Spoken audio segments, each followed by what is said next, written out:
Hello everybody and welcome to chapter number 5. We are talking about attention. So we are switching up gears a pretty good bit, moving from what I consider kind of the early cognitive processes such as object recognition and just perception, now into what I think of, and I don't think the book refers to it as this, I think of it as kind of like this intermediate stage where we're not talking about the higher order cognition areas yet, we're not talking about decision making or language or consciousness, but we are talking about memory and attention for the next 4 chapters. Memory and attention make a great unit together because, as you'll see in the next couple of chapters, memory can't exist without attention. So attention is going to kind of bridge us from recognition and from perception onto memory. Alright, so let's get into it. So we're going to be talking about what attention is, we're going to be talking about how it's measured, and we'll be talking a little bit about the different forms of attention. We're mostly going to be focusing today on what's called selective attention. There are so many different varieties of attention, so for the purposes of this class and this textbook, we're mostly going to be focusing on selective attention, but you'll also see how the book talks about priming and things like that, which can lead us into slightly different areas. And then we will conclude by talking about multitasking, which is something that you, as a college student, have a lot of experience with. So we got a full schedule ahead of us. I think this will take about an hour, so I'm going to set my clock. Let's do it. The videos that I have prepared for us here, the first 3 are actually very similar to one another. They all are about testing your awareness. So this is actually a video that I like to show my Psych 101 class. I haven't taught Psych 101 in a while, but I like showing this first video sometimes on the first day of my Psych 101 class. So I highly recommend, and I'm going to be referring to this test and the Brain Games jump rope because they're kind of the same idea. I'm going to be referring back to these throughout the lecture, so I would highly recommend checking it out. It only lasts about 2 minutes, so pause this, check this out, because I'll talk about it a little bit later. Alright, okay, so, and actually, I'm going to talk about it right now, actually, so here we go.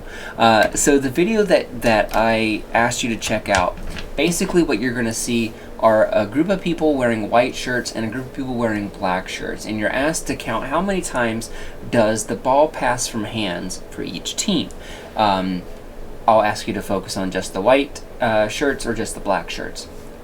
And after the test, usually people do a pretty good job of keeping track of that, which is important, right? Because think about what does it require for you to be able to do that task. It requires selective attention, which is your ability to focus on a target, in this case the basketball, and to track it, to follow it in space, to selectively attend to that one piece of information while blocking out irrelevant information.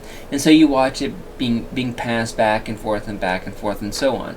But as the video makes clear, when you're doing that, you have a tendency to block out or to not attend to an irrelevant stimulus, even if that irrelevant stimulus is strange and unusual. So in the video that you watched, you had a moonwalking bear glide across the screen.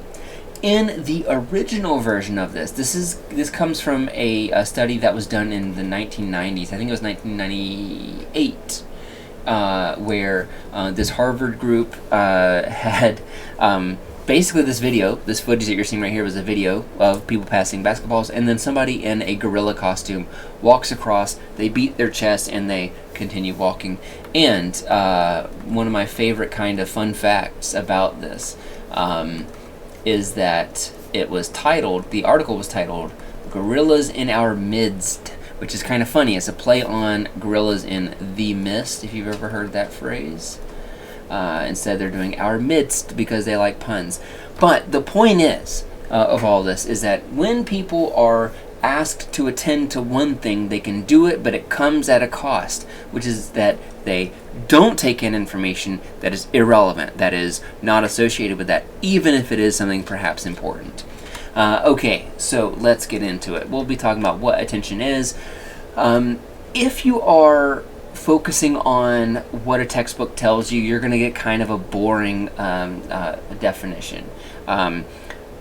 I really like this definition from William James. If you're not familiar with William, y'all know I love history. William James is one of the first great American psychologists, and he's a Massachusetts guy too, which is another reason for us to like him. But he wrote the first American English language textbook. And in the chapter where he talks about attention, he just says, he doesn't even try to define it, he just says, everyone knows what attention is, and he literally uses that phrase, which I love, because yes, you watching this video, you know what attention is, right? You can describe your attention. You know when your attention is good, you know when it's bad, so you know what attention is. I think it might be more helpful for us to talk about how we measure attention, because how we measure attention tells us what kind of attention we are testing. In the case of what we just saw, this, passing the basketball back and forth, we talked about that as selective attention, right? Because you're selecting what you attend to. But that's not every kind of attention, right? What if you are measuring, let's say, I should have thought of an example beforehand. What if I am measuring how many times someone walks into frame, right? So I'm not really paying attention to what's going on in the frame. I'm wondering if anybody walks in or out of the frame. That is a slightly different kind of attention, because my attention is spread out and it's kind of on the lookout, right? It's being alert. Is being alert the same thing as what you're doing here whenever you're watching that basketball? I don't really think that it is, right? So maybe we should define what we mean by attention by talking about measuring it. So let's start by talking about physiological measures. One really popular one in the past couple of years is eye tracking. And eye tracking is exactly what it sounds like. It is a method where you can monitor where someone's eyes are, which means that you can tell where someone is looking at. But as we talked about with neuroimaging, that sounds really cool. It looks really sciencey, but it is just an inference. If someone is looking at something, it doesn't necessarily mean that they are paying attention to it. And trust me, I know this as a teacher. I know that just because somebody's looking at me doesn't mean they're actually paying attention to me. And your boyfriend and girlfriend probably have accused you of the same thing, where you're looking at them, they're talking, but maybe you're not listening, because it's an inference. Just because somebody's looking at somebody doesn't mean they're actually doing it. So you have to take the stuff with a healthy amount of skepticism, because what we're saying is that we're operationally defining attention by where someone's eyes are.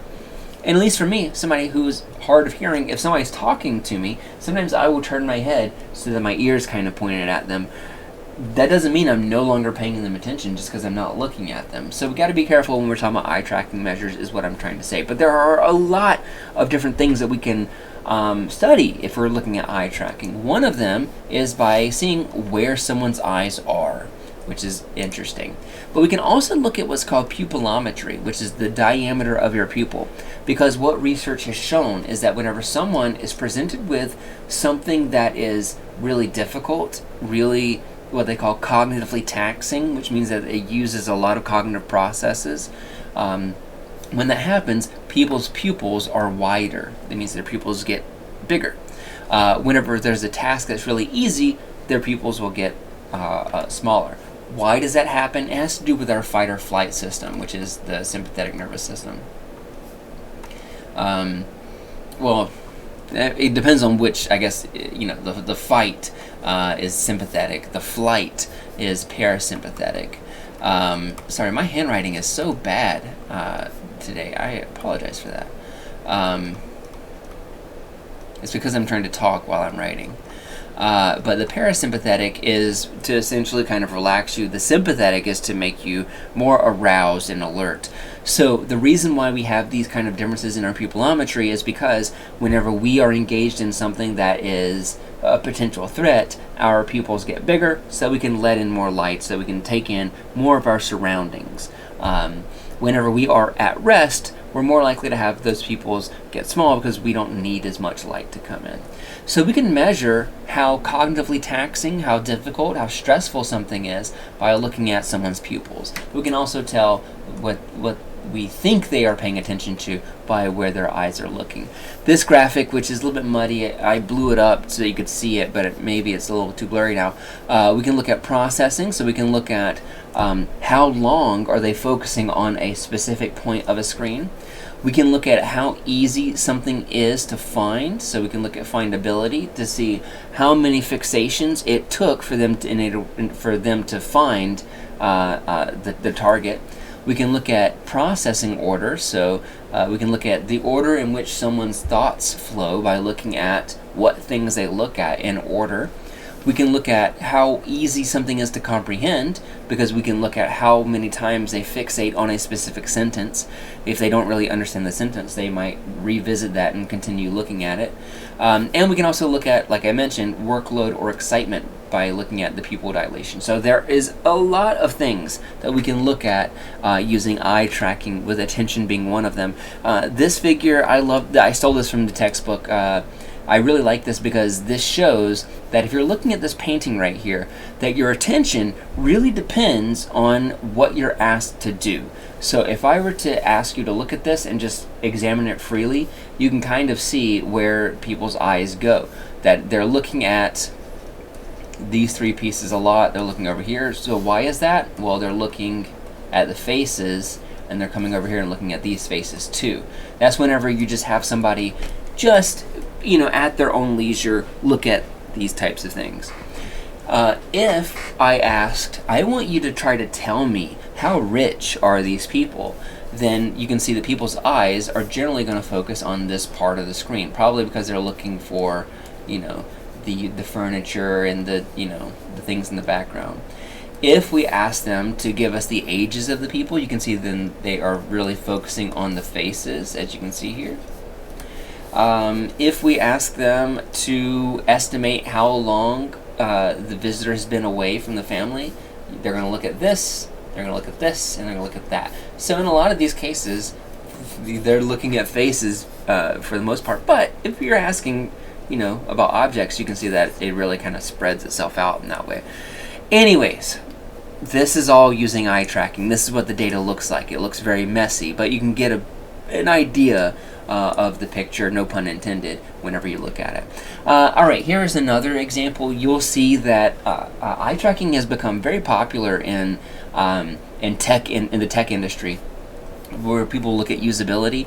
In this case, they're looking at a different kind of Google suggestions, and so the red indicates that they fixated there longer, the green means that they fixated there for less time. And so you can see for this individual, they look up at the search screen, they're looking a lot at the first thing, a lot at the second thing, and then not so much at these over here. They're looking again a lot at these over here, which is interesting because these, as you know, are mostly advertisements, which means that most people, when they're looking at the search engine results, are actually looking at advertisements and not actually looking at the results of that search.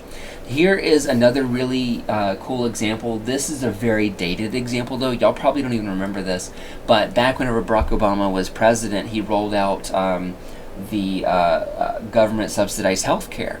And it came from this website called healthcare.gov, which you can still go to today. It doesn't look like this anymore, but the reason why I say you may not remember this is because when it first came out, the website was really, really bad, and people could not find their way to get around the website, and it was this huge thing that was in the news for like a month, that this website was so bad. Can you imagine that the website was so bad that it made the news?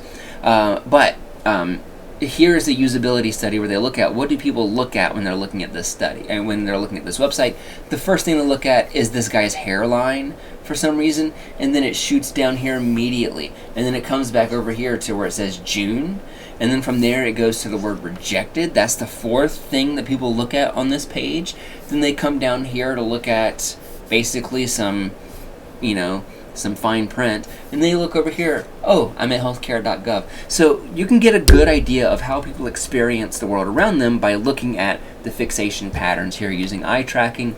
Here's another kind of cool example where people are looking at readability. So they're looking at, if you give somebody a website, how do they approach reading a sentence? This is kind of what you would expect, where people kind of focus on the first half of a paragraph to determine if it's something they're interested in, and then they'll move down to the next paragraph. So that's how we can use eye tracking to look at certain kinds of questions about attention. So So as I mentioned, most of what we're going to be talking about in this chapter is called selective attention, which is our ability to focus on one thing or a certain number of targets while ignoring all the other distractors around it. All right, so we know, and as I mentioned, because this is a bridge between chapter 4 and chapter 6, 7, and 8, you can think about, we've already discussed attention at least a little bit this semester. When we were talking about how we perceive the world around us, we talked about the binding problem. We talked about how you have to have attention in order to fuse together the very, very different where pathway and what pathway. The way that we're able to make sense of the world around us is by applying attention. So we've already kind of talked about its role in perception. So let's take one more look at another way that we measure attention. This way, talking about what is one of the most popular cognitive psychology tasks of all time, I would say. It's called the Posner cueing task. And actually, like, I've published some papers that have experiments that use the Posner's cueing task. Other people in our department have published things that use the Posner's cueing task, even if they aren't cognitive psychologists. It's a very popular task, very, very straightforward and very easy. So let me show it to you. I'm not going to make I'm not going to make you read it because it is kind of boring. It's 14 pages long, and a lot of it are talking about how they kind of tweaked these different timing settings on their device. It's not very interesting. And also, I will mention that Mike Posner, this is not the same Mike Posner who was a pop singer of, what, 10 years ago or 15 years ago at this point. This is a totally different guy. Alright, so here are the instructions. This is also to say that if you're interested in this, though, check out, some of this original research. Is really interesting and fascinating to kind of see how they talk about these things, as far back as 40-something years ago. So let's talk about the task. I mentioned that it's easy. How easy is it? Basically, you got your fingers on the keyboard, and you're going to press your left finger if this target, the star, is on the right-hand side of the screen. You're going to press your left finger if it is on the left-hand side of the screen. And that's all you got to do. How easy is that? You just got to tell me, is this on the right-hand side of the screen or the left-hand side of the screen?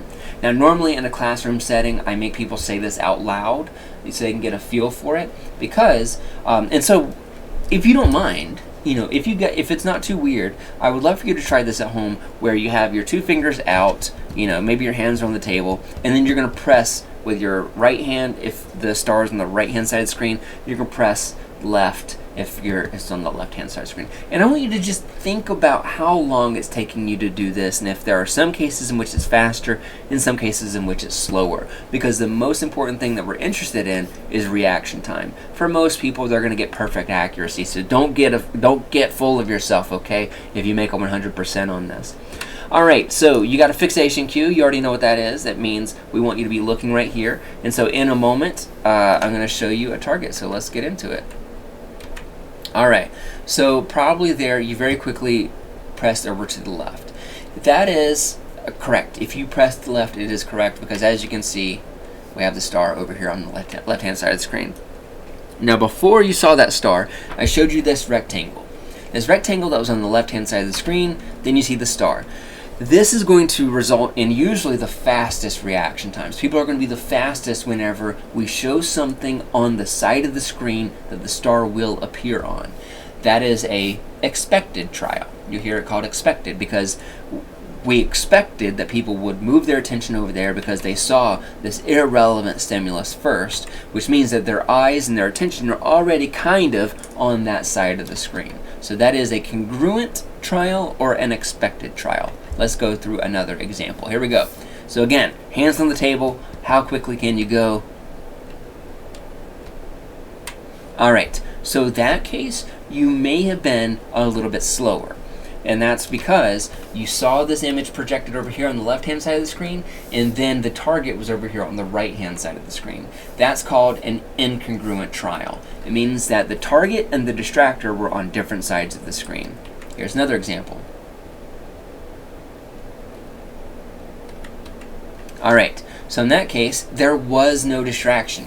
It didn't pop up on the left and it didn't pop up on the right, so we're just going to call that a neutral trial. So that's the entire study. That's how easy it is. Where you have a fixation cue, you got a distractor, and then you have the target. So what kind of task, what kind of trial is that? That would be incongruent, right? Because the distractor and the target are on the opposite side of the screen, which means that we think that when the distractor pops up over here first, people without even meaning to are going to have their attention on this side of the screen, so that it takes them a little bit longer to say that the star is over here. So this is a very, very, very common finding. Has been found thousands of times across different kinds of research. And so what you're looking at here, this is the original paper. You're looking at incongruent trials, neutral trials, and congruent trials. And what you're seeing is that regardless of if it pops up on the left or on the right, that when it's incongruent, people take as long as 300 milliseconds to respond.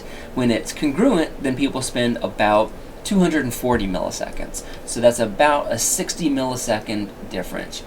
Wow, who cares, right? Who cares? 60 milliseconds? That's so fast. But think about how fast you experience the world. If you were to touch your skin right here, it feels instant, right? It's not instant, it's a couple of milliseconds that it takes for the nerves, the neurons right here on your wrist to communicate with your brain. It's just a couple of milliseconds, right? So what we're saying is that the difference here is actually huge, right? Because we know how fast cognition can be. This is quite a big difference in terms of how quickly our thoughts move. All right, and then this is just this figure right here just shows it a little bit better. I feel like showing that if it's at an incongruent trial, we have longer. It takes longer to respond, and it's shorter to respond whenever, faster to respond whenever it is on the side of the screen we expected. All right. So one metaphor that the book talks about is called the spotlight metaphor, or attention as a spotlight. You can think of attention like a spotlight if you like to. Think about it like, a spotlight, right? Like if you go to a theater, when you're in middle school or high school, you go see one of those plays, and you got people out on a stage or a ballet or whatever, or dance, and you got somebody in the back has a big spotlight, they're shining on somebody. If they want to, they can make that spotlight very, very big, right? And if you do that, whenever you increase the diameter of that light, the light projected is less bright. If you're focusing on one single person, so you really shrink the diameter of that light is very, very bright, very hot and very bright, right? Attention is the same way. That if you're focusing on one thing, you're really kind of focusing your attention, but that means you have a really, really clear picture of this small part of your visual world. If you are focusing on a lot of things at once, then you can do that, and it increases how much area you're spending attention, paying attention to.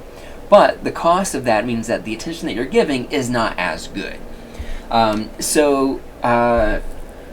Trying to think of like an example that would be helpful.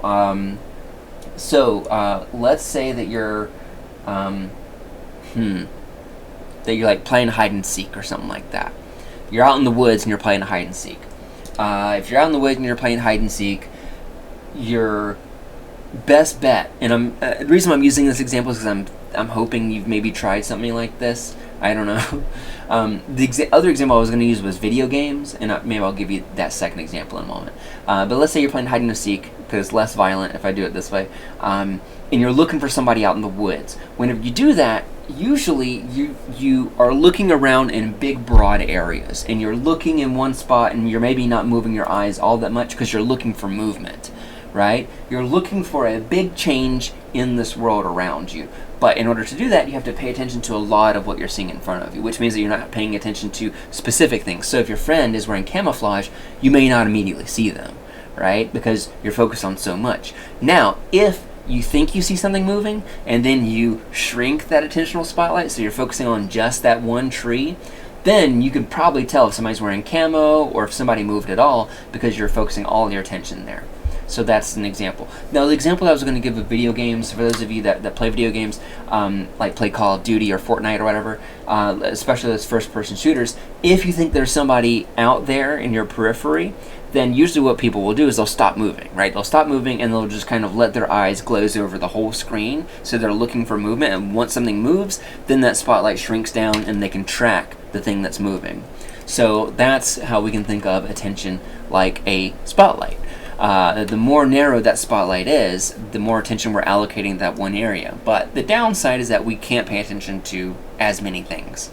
And the reverse is true. And this is a very so this is a very visual example, but I think it's important to say that this is true for other forms of experience too, like hearing and touching and things like that.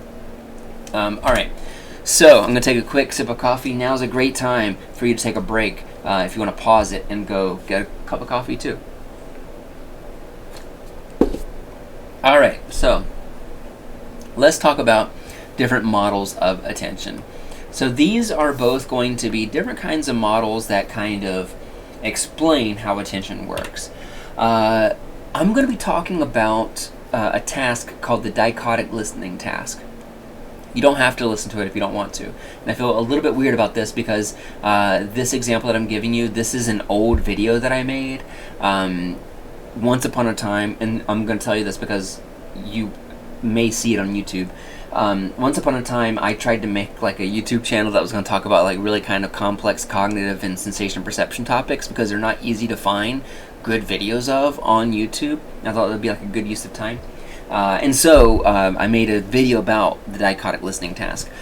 So if you want an interactive example, then check out that link. But if not, I can describe it very quickly for you because we'll be talking about it. The dichotic listening task, very straightforward. You have two streams of audio. One stream of audio is going in your left channel, one is going in your right channel. So if you have on headphones, you hear one stream of information and you hear a totally different stream on the other side. All right. So in that task, usually people are not very good at listening to both at once. They usually pick one stream of information or the other. So let's talk about how that plays into how we pay attention. Because what we're going to be looking at is how are people able to focus on important information when we're constantly being hit with irrelevant information and noise. Some people are better at that than others, right? Some people like having the television on in the background while they're studying. Some people can't do it at all. So let's talk a little bit about how we're able to do that. So the cocktail party effect is something we see in the real world all the time, which is your ability to selectively pay attention to one conversation at a time. So let's say that you are on the bus, and you're on the bus and it's unusual, there's a lot of people talking today. And the person you're sitting next to, your friend, she's talking with you and you're able to follow her conversation, no problem. If you go to a party, if you go to a stadium, if you go to a gym or whatever, you're going to experience this, where you're in a noisy setting, you're able to hear the person who's talking to you, that you're having a conversation with, even when the music is louder than their voice. How is it? How is that possible? How is it possible also if you're in a busy setting like this, like you're on the bus, and somebody at the front of the bus says your name, why do your ears perk up? How do you know that somebody out there is saying your name? All of these ideas come from the cocktail party effect, which is our ability to kind of automatically shift our attention based on something meaningful. That meaningful thing could be a phrase, so it could be your name, or it could be something that is meaningful to you. Like I love the TV show Twin Peaks, and so if somebody says Twin Peaks when I'm at Stop and Shop, my ears are going to perk up. I'm like, wait a second, does somebody want to talk about Twin Peaks? I got some big thoughts about the season 2 premiere. So in that case, how is that possible? Or how is it possible that you're able to listen to one person who's talking at a lower volume than the music? So let's talk about that. So you're going to have two explanations for how this happens. The first is going to be called the filter theory, or sometimes just called Broadbent's model of attention. You'll also hear it sometimes referred to as the late model of attention, or late selection model of attention. So this infographic right here kind of shows you the flow that information goes through the brain. We have the input, so we have the incoming sensory information, in this case sound. We have a sensory buffer, so we have something in our brain that is going to be kind of filtering through and paying attention to all this information coming, all this auditory information. Then we're going to have something in our brain that is going to filter out the information that is not important, and that's going to be based on the physical characteristics of it, such as the tone of someone's voice. And then from there, it will enter into short-term memory, and then from there we can manipulate it, we can think about it, we can access it, and stuff like that. So along this way. And here's the key here. The key here is that we have all this information coming into our brain, and not all of it's going to make its way into our memory because of a big filter. And as you can see with this filter, that this filter is like a funnel. It's got a smaller exit than it does an entrance. So if a lot of information is coming in here at once, not all of it can come out at once. Only a little bit of it can come out at once. And that is Broadbent's filter theory. So what Broadbent would argue, and I say would because he wrote about this in the 60s, he's no longer with us now, but he believed, much like George Miller believed about human memory, that attention has a capacity. It's not completely unlimited. It's not infinite. That we can't focus on every single thing all at once. Just try it if you want to. Try to feel every part of your body equally vividly at the same time. You can't really do it. Your brain just won't let you do it. There's going to be times where you're focused more on your shoulder and not on the underside of your foot, or you're thinking about your big toe and you're not thinking about your earlobe or whatever. So we can only focus on so many things at any given time, according to Broadbent, and that's because of this kind of filter. That's why it's called the filter theory. So we're filtering out unnecessary information. So let's apply that to the cocktail party effect. Why is it that the cocktail party effect works? Why is it that I'm able to have a conversation with my friend even though the music is louder? It's because I'm able to follow the sound qualities of her voice. And everything else I'm going to kind of filter out. I'm not going to pay any attention, and so it's not going to make its way over to short-term memory. We'll talk more about why in chapter 7 and 8 and 6, why what happens to that information. If it doesn't make it into short-term memory, where does it go? So we'll talk more about that later in the semester. Attenuation theory is kind of an alternate model. These actually kind of came up around the same time, and you may recognize this name, Treisman. This is Anne Treisman, one of my favorite psychologists, so she actually did this work before she did the binding problem and did all that stuff with illusory conjunctions conjunction errors. So she actually kind of got her start in auditory attention research. And so you're going to see that this model looks so similar. The difference here, though, is that it's not a filter, but rather a mixing board that exists between the parts of your brain that perceive and the parts of your brain that remember your experiences. So this mixing board basically is like, hey, if you're paying attention to this line of information, we're going to increase the volume on it, and we're going to decrease the volume on all the other irrelevant information. So what that means is that all this information is still going to make it over to short-term memory. It's just that some of this other stuff that the volume's turned down really low because it's not important to you at the time is barely going to get remembered if it gets remembered at all. And the things that have the volume turned up, and those are the things that we remember very easily. And so again, thinking about the cocktail party effect, this is part of the reason why, like, if someone says your name at the front of the bus, that information, they say I hear my name, Alex. So that goes from my ears to my auditory cortex, and then I'm not paying attention to this person, so I got the volume turned down on this one individual, but it does make its way to my brain so that when I hear Alex, then my behavior changes and I look for what someone is saying. Alright, so I mentioned that a lot of time, and that's the difference between, and I should say this is referred to as the early selection model in your textbook. So how is auditory attention measured? Mostly with the dichotic listening task. The dichotic listening task, as I mentioned, is whenever you are listening to two streams of information over headphones. So you have your left ear hearing one thing and your right ear hearing the other thing. And participants are asked to follow the stream of information as you hear it. We call that shadowing. That is also the term that is used for when you are trying to follow that basketball as being passed between the team in white and the team in black. That's also called shadowing, because you're also using selective attention when you're doing that. So whenever you are shadowing, if you are, I'm going to tell on myself. There's been times where, like, my spouse, she's telling me about her day at work, and I'm listening to a podcast also. And I tell her I'm listening, but I have in my earbuds. And when that happens, I can't listen to both at the same time, and if I try to, I can't remember who said what. So, like, if I am listening a little bit to my podcast, then I'm not going to remember what my wife said. If I'm listening to my wife, I'm not going to remember what the podcast says. And it's up to you to decide which of those is more hurtful and more meaningful. But that is called shadowing. And the things that we don't pay attention to, we don't tend to remember those. That's an important lesson we're going to be talking about for the next 3 chapters too. So this graphic, I love this figure. You can't find it in your textbook, but it's from an old version of our textbook. I love it because it's so old school. You got these people doing a dichotic listening task on a tape, on analog tape. They're like, I can't even imagine how much of a pain in the neck it had to be to study this stuff. We were trying to time these tape streams. These days, people do it all digitally, obviously. But this would be like you have somebody who is reading or is being narrated something about Abraham Lincoln over here, and over here they're being told something about horses.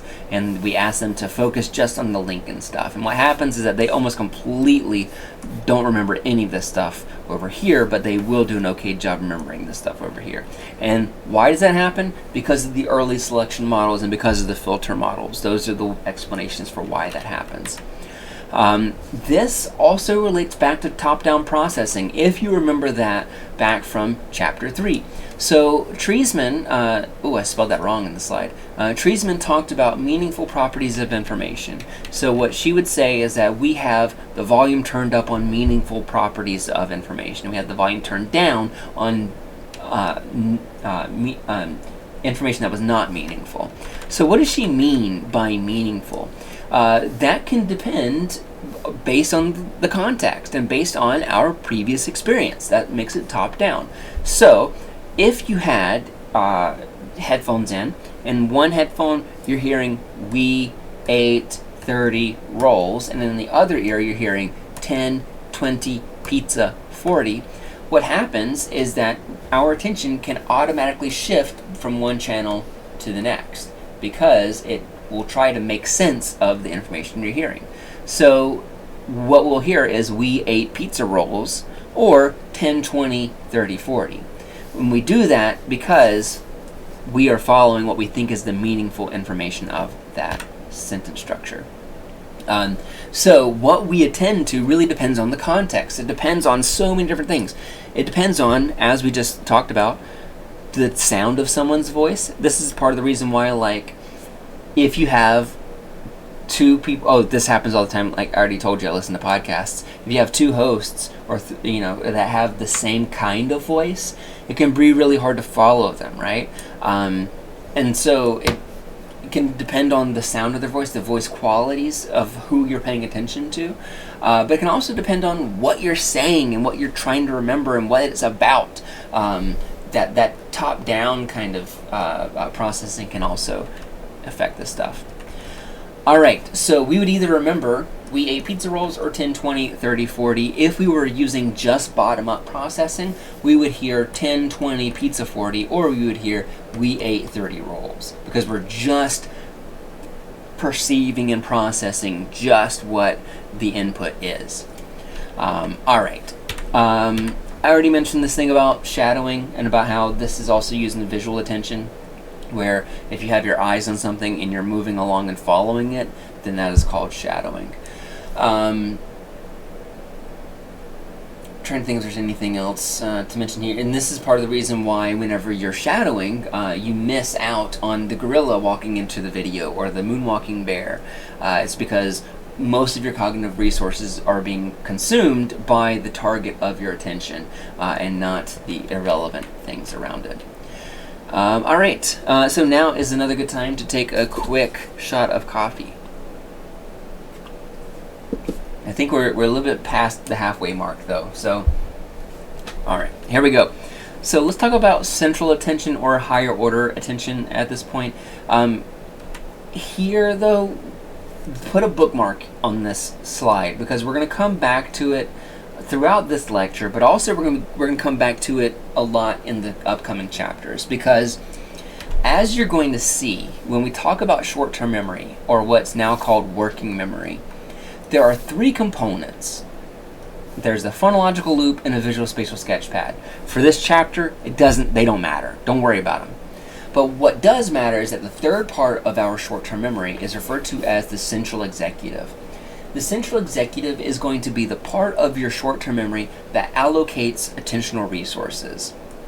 So, central attention is going to be your ability to control where your attention is directed. So it's very much just selective attention, right? It goes by a slightly different name depending on who you're talking to. If you talk to a neuroscientist, they love talking about the central executive or executive functioning, and really what they just mean is selective attention.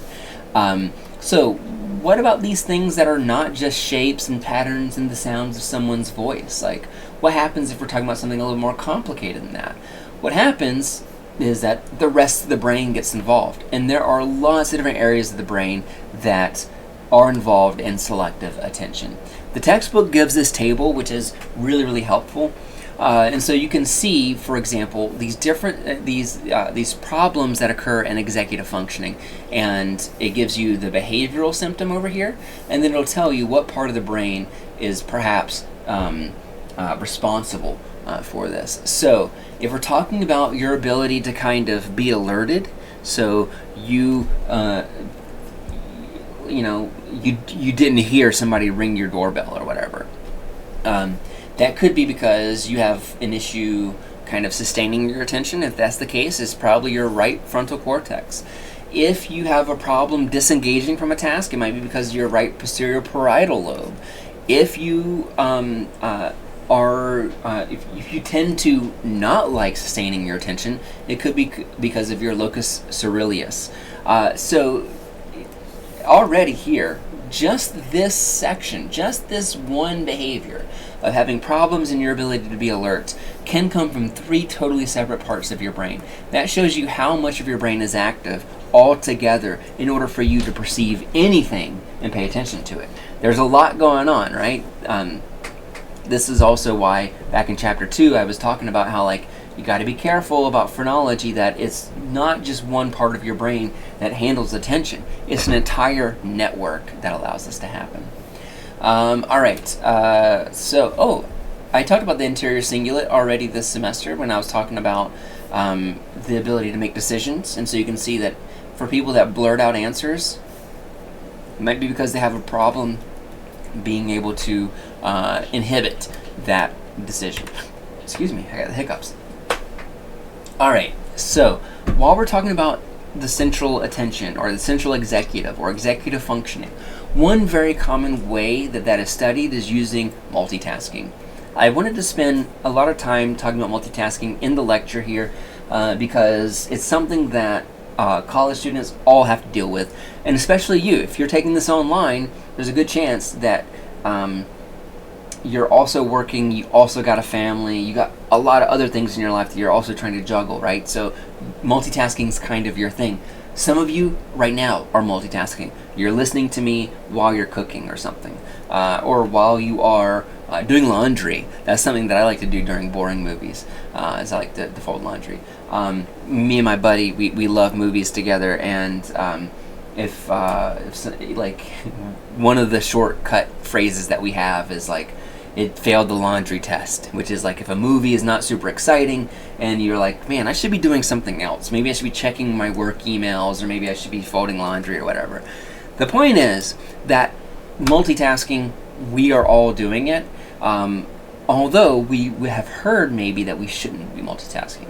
Why is that some things feel okay to multitask on and some things feel like they're maybe not so good? So let's talk about multitasking here. All right.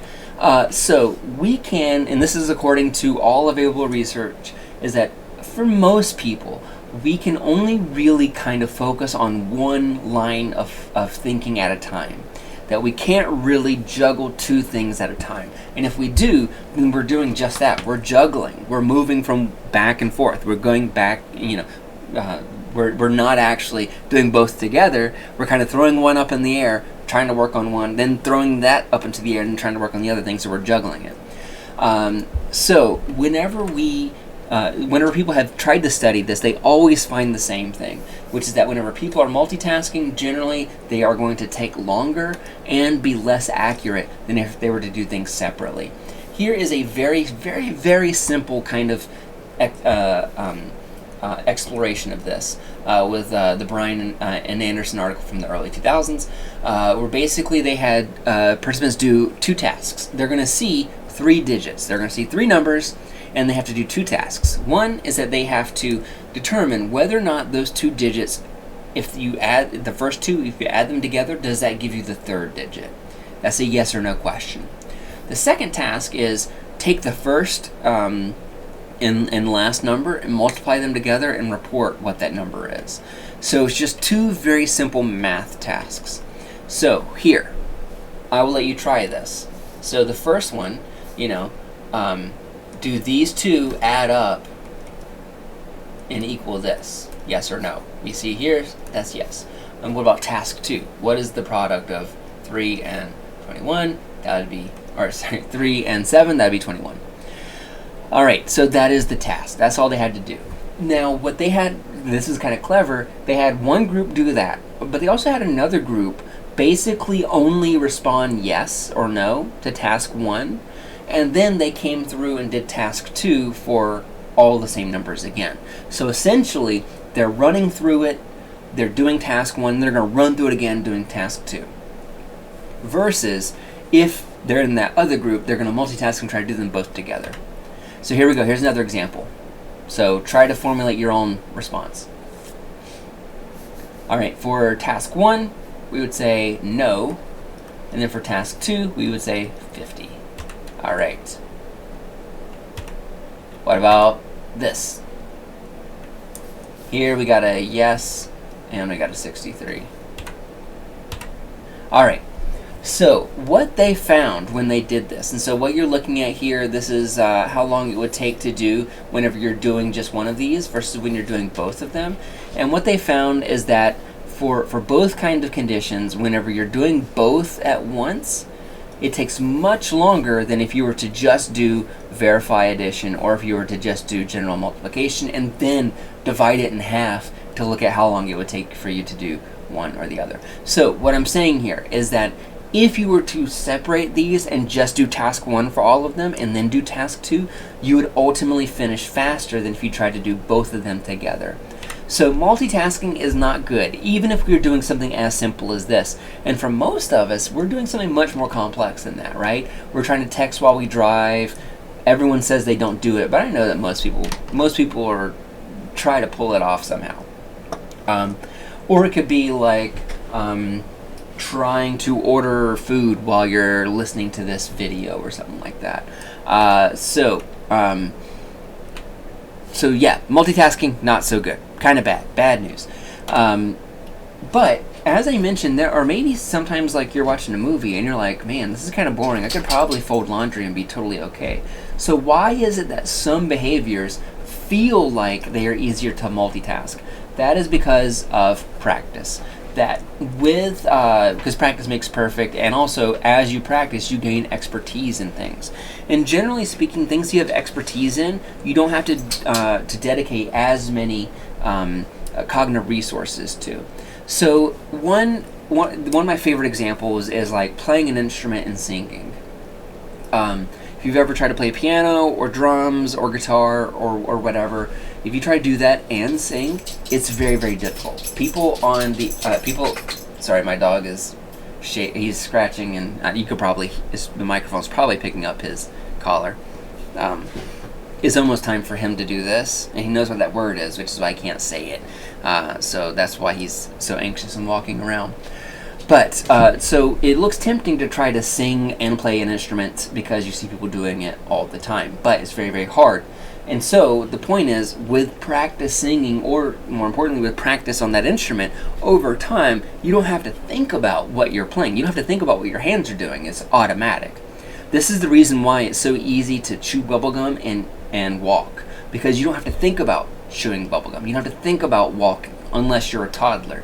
And in that case, if you're 2.5 years old and you're trying to walk, you shouldn't be chewing bubblegum, dude. That's dangerous. You should listen to your mom. And you shouldn't be watching this video either. I use swear words sometimes, and you shouldn't be exposed to that. So I admire that you're 2.5 and you're trying to learn about cognitive psychology, but you gotta wait. So whenever we are really experienced with something, we can kind of get away with multitasking. But even then, research shows that that's still not maybe a good idea. Whenever you see people on singing competitions like The Voice or Masked Singer or whatever, you'll see a lot of contestants really insist on playing an instrument while they are singing, whenever it's never a good idea. And I know some of you are out there and you're like, wait a second, no, I like it whenever somebody sings and plays an instrument because it sounds more soulful, whenever Taylor Swift is behind her big Steinway piano. But here's the thing, if you ask Taylor Swift, how did you record that song? She did not play it and sing it at the same time. Neither did John Legend, neither did The Weeknd, neither did whoever your favorite artist is. They always record the vocals separately, then they go through and will record them playing an instrument and so on, because they don't trust themselves to do 100% perfection doing both at the same time. And research shows that. Research shows that we make errors, that we're a little bit sloppier when we're doing two things, even if it feels like we're experts or like whatever else we're doing is automatic. To give you an example of that, I'm going to show you something called the Stroop effect. The Stroop effect is very, very simple. All you have to do is read what the word says. Don't pay attention to the color. Don't pay attention to the font choices. Just focus on what the word says and try to read it out loud. I'm going to let you do this on your end. I'm going to do it too, though. So for best results, try to pause it and read it as quickly as you can. All right, here we go. All right. And I realized I should take it back. I told you to. I always make this error. I'm not even going to go back and fix this video because I want to show it's okay to make mistakes and to be wrong occasionally. I was saying you should focus on what the word says. Obviously, you should just focus on what the color of the word is. Don't worry about what the word actually says. So let's take a step back. Now I want you to just do it like this. Name me the color that you see for each word. So here we go. I'm going to say black, green, red, blue, yellow, green, blue, black, red, yellow. Ooh, so easy, right? Now you do column B. You do it. Now, whenever you do this, you'll see that it is a little bit harder, right? Yellow, red, green, yellow, blue, red, black, green, red, blue. I was able to do it, but I felt a little resistance. That resistance is what people will colloquially call interference. Ooh, that is spelled... I spelled it okay, but I was lazy. Hold on, let me see if I can write interference. There we go. Okay, you can actually read it now. That's called interference, where basically you have these kind of signals that are competing with one another. The signals that are competing here are going to be the color of the word and what the word actually says. And what we can see is that whenever the actual word has no bearing whatsoever on the color of the word, no big deal. We can read across this and we can say what the colors are very, very quickly. But whenever we have to do this, even though we don't have to read what the word says, we just have to say what the color is, when we do that, we still slow down. So why is that? We say that because reading is automatic. Reading is an automatic process. That if you made it this far in your college career, that you've gotten so good at reading, if somebody puts a word in front of you, your brain automatically tries to interpret and to read it. So whenever you're looking at this task, which you don't need to read anything, you just need to say what the color is, we can't help ourselves. We slow down because the content of this word does not match the font of the word. And that will be your chapter 5 discussion. I'll give you a chance to do the Stroop effect on your own and try it out. So whenever you have the color of the font is the same as the meaning of the word, we call that a congruent pairing. Whenever they don't match, which is what you see here, when you have the word red but it is in yellow font, then we would say it's an incongruent match. And what happens is that reaction time is slowest on incongruent and fastest on congruent. So much like we saw when we were talking about selective attention for the Posner queuing task, right? That with that extra distraction, they slow down when it's incongruent, and they speed up when it's congruent. Same here for the Stroop effect. There is also a researcher whose name is David Washburn, who works in Atlanta, and he works with, what kind of monkey is it? I guess it's a chimp. I for some reason I'm thinking orangutan, but maybe I don't know. Man, that's gonna bother me. Maybe it's a bonobo. Either way, there is some evidence to suggest that primates also have the Stroop effect, which is really interesting. And I just wanted to shout out that paper in case you're curious about that. To go check out this 1994 paper. It has maybe some evidence of it, and you can kind of think for yourself if you believe it or not. All right, I want to kind of wind down this chapter by talking about an article that is a little old, but has immediate application to your world. Because most of you, not all of you, most of you are drivers. Most of you have a driver's license and you drive around. And whenever you do that, you never touch your cell phone, right? You never make a call, you never make a text, you never do any of that stuff. You never, look up the route or whatever while you're driving. Your eyes are always on the road, right? So I'm going to walk through this experiment. It's really kind of interesting, and you'll see how a lot of the lessons that we learned from this chapter play out here. And it's about multitasking, so we're kind of tying everything back together here. And then actually after that, we'll talk about what happens in the brain when we are paying attention. So I'm going to say we got another 15 minutes. So hang with me. All right, so in this task, they had people come in and they were doing a driving simulator. The driving simulator was very straightforward, it's very fancy, but they had a steering wheel, they had, gas pedals, and they're trying to follow the car ahead of them. But they've been warned that the car ahead of them will brake very frequently. It'll just slam on brakes for no reason. So the researchers were interested, as their dependent variable here, at how quickly can they how quickly can they hit the brakes whenever the car in front of them slams on brakes, and how closely can they follow that car without getting into a wreck. Those were kind of the instructions. While they were doing that, they were also asked to perform a memory task. In that memory task, they were asked to remember a list of words, and then at the end of that, they would ask them to verify some math problems using simple arithmetic as a true or false statement. And then at the very end of that, they had to recall what that list of words was. So it'd be like this, and I'm using letters here because it's maybe a little bit easier. You see the letter B, then I ask you, is 24 divided by 3 equal to 7? And you would consider this, and you would say no, because that's equal to 8. And then I would give you P, and then I would say, is 4 times 8 24? And you would say, no, because it is 32. You wouldn't have to say what the answer was, you just have to say yes or no. Then I would give you the answer, or the letter F, and then I would ask you, is 4 plus 12, in parentheses, divided by 4 equal to 3? And you would say here, no, because that is equal to 4.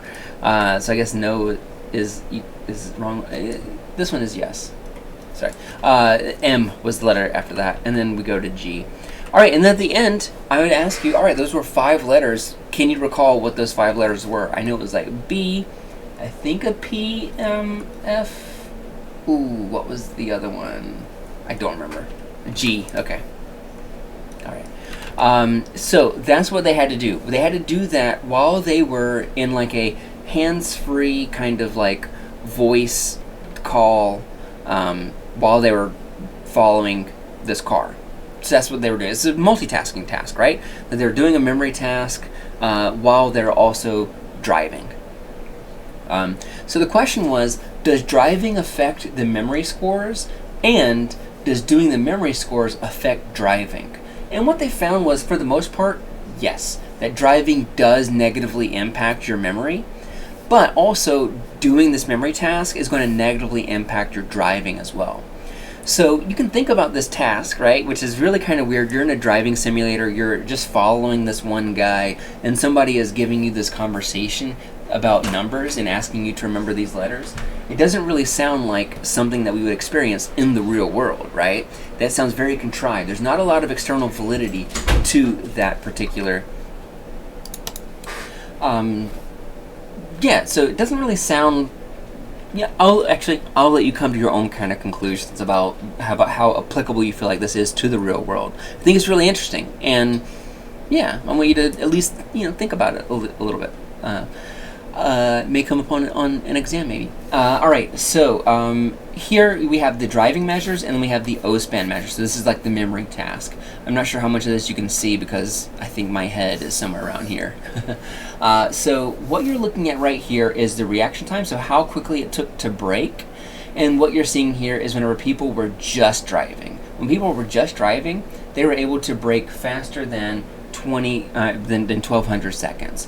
Whenever they were also talking on the phone, it took them about 1350, right? So about 150 millisecond difference, which again, it's more than a tenth of a second, but that's still pretty fast, right? And then the following distance, we can see that whenever they're just driving, they can follow about 27 meters. Whenever they're on the phone, they have to be at about 37 meters or so, somewhere thereabouts. Whenever they are doing the memory task, whenever they're just doing the memory task, their memory performance is much better and their math performance is much better. Whenever they are doing both at once, their memory and their math is worse. That probably is what you would expect, right? So basically what this is saying is that for multitasking, hurts your ability to drive and your ability to have that conversation. So that multitasking is bad.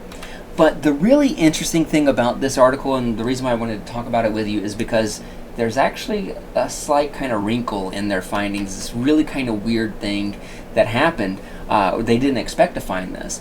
That there were actually a small group of people in this study. They had about 200 people in this study, and I want to say off the top of my head, I think maybe 4 people were considered supertaskers. A supertasker is what these researchers called somebody who was able to multitask perfectly without it actually affecting their driving score or their memory scores. So let's take a look at what that looks like. You're looking at the same dependent variables here, driving measures and O-span measures, or the memory task measures, and now you're looking at the different groups. And so you're looking at, when you're doing one task, that most people, you can see that it increases whenever they're doing 2 tasks. So they're going from one task, they brake a lot faster when they're doing both. And that they are following a lot slower or further away when they're doing both. But for this other group, this gray group right here, the supertaskers, that didn't change. That it didn't matter if they were on the phone or just driving, they followed at the same distance and they were able to brake just as fast always. And if we look at their memory task, we see that their memory scores are also better if they are driving or if they are not driving. So they call that supertasker, which would be about 2% of the population as we know it. There's been other research since this 2010 article about supertaskers. People still kind of debate it and about how much of it is behavioral and how much of it is neurological. So I think these other questions, or these things right here, don't worry too much about this. I think what I want you to think about is, what would this mean about attention, about Broadbent and his filter theory, about how there's a funnel in this bottleneck? Does this mean perhaps that the people who are supertaskers, do they just have wider bottlenecks so that they can have more information flowing at any given time? I don't know. Would that mean that they would need more neurons or thicker? I don't know. It's a really kind of weird kind of finding, right? And we still don't know a lot about it because it's a small part of the population. And maybe you are somebody who is a supertasker. I don't know. All right, so we're entering into the final stretch here. This isn't going to last us more than 10 minutes, so we are at the hour-long mark. But I think we're gonna wind up. We're gonna finish here pretty quickly. I've already talked a little bit about the brain, so far in this chapter and talked about how there are different areas of the brain that are going to be active depending on what kind of attention we are assessing. And it's for that reason that measuring attention is so difficult, because we're talking about so many different behaviors that exist that we call attention. My ability to ignore, music around me, that is me using attention. But also the ability for me to really focus in on what I'm doing in the present moment, that's also attention. But those are actually two separate processes, right? So that's one of the reasons why it's so hard to study attention. The other reason is because it involves a very wide network of the brain. There's lots of different areas. We talked about some of these already, like the cingulate and the parietal lobe. But we also have the superior colliculus. We also have the midbrain. We also have areas in the prefrontal cortex. And so, again, I think this will be the last time I mentioned this one article from 1999 where they had participants looking at the face or the house. You may remember this example right here, right? And so here, some people were asked to focus on the face. Some people were asked to focus on the house. That is an attention task, right? Where you're asked to focus your attention on one thing or the other. And so we can even think about maybe the results of that, where you have activation in one part of the brain but not the other, that is also because of attention, right? That your attention is helping decide which parts of the brain are active. And there's actually a guy named Brian Posel. He was a professor at the University of Wisconsin-Madison. He has this really great theory about how the brain works, and he talks about how attention is kind of like a circuit board, where attention helps kind of decide what areas of the brain are going to be active, and that's what our attention is. Our attention is just, there are different networks that are being activated. Why? Because of attention. So that's kind of one example of that. We'll talk more about Posel's ideas, I think, in chapter 7. There's another case where we can see, instead of using neuroimaging, where we can look at lesions, and we can look at brain damage and how that affects attention. And I already shouted out the parietal lobe as something that is a player here. And here in the parietal lobe, this is where we seem to make a distinction about the class of features that something has. If we're talking about the overall shape of a stimulus, we're going to call that a global feature. If we're talking about the individual aspects of a stimulus, we're going to call it the local feature. And so what we see here is that where you experience brain damage, like if it's in the parietal lobe, and depending on the hemisphere, that can change what you're able to pay attention to. So if it's in your left hemisphere, people that have damage in their left parietal lobe over here are going to have issues attending to the local features of a stimulus. If you have damage in your right hemisphere of your parietal lobe, you'll have trouble attending to the global features. So this image that you see right here, this is an example of so this is folks with just parietal lobe damage. So it's just in both hemispheres. And we have this thing. So basically, whenever they're doing this task, they're able to look at the stimulus and they're asked to draw it. Not from memory, not to trace it, but just to look at it and draw it. And so what you see here, this is essentially the control group. For B, these are individuals that have right hemisphere damage. And so for right hemisphere damage, you can see that they got the details, but they don't have the overall big picture. And then for folks that have damage in the left hemisphere, that they get the overall shape, but they miss out on a lot of the details. And here. Here, this is another, same people. That here's the control condition, and so people were supposed to draw this out. It is a triangle formed of squares. And you see that the person that has parietal lobe damage in the right hemisphere, this person, they had a square overall shape, and then a bunch of tiny squares. So they focused on the details. And this other guy focused on the big picture, but he didn't get the smaller squares that form this up. And we can see the exact same thing again for a different stimulus, this one being in the letter M formed of Z's, right? Here is nothing but Z's, here it's just an M. So depending on where that damage is can change what it is that we are paying attention to. This can sometimes also be seen in visual neglect research, and this is usually where somebody is unable to use one of their eyes for a critical part of their life. And that changes the way that information flows through the brain whenever you do that. And so what you're looking at right here, this is somebody who has a lot of damage in the right parietal lobe. And in this case, the right parietal lobe, you may remember from chapter 2, we were talking about how vision is contralateral. Whenever you see something in your left visual field, it goes over to your right hemisphere. You see something in your right visual field, it goes over to your left hemisphere. So this individual right here, they have damage in their right parietal lobe. So they're able to see things, over on this side, but not on this side. And really kind of fascinating how you can kind of see they go from like 1, 2, 3, 4, 5, and then kind of speed up almost. Because it's like they can't see over here, so it's almost like this needs to end in 12 because it's the very end. But you can also see them kind of getting confused and writing a 6 and a 9 because they know this is the bottom, so that has to be a 6, but it feels like there should be a 9 here because they can't really focus on this side of the stimulus. Trying to think if there's anything else here. When I was talking about the different behavioral domains here, this was in conjunction in the book by talking about attention deficit disorder.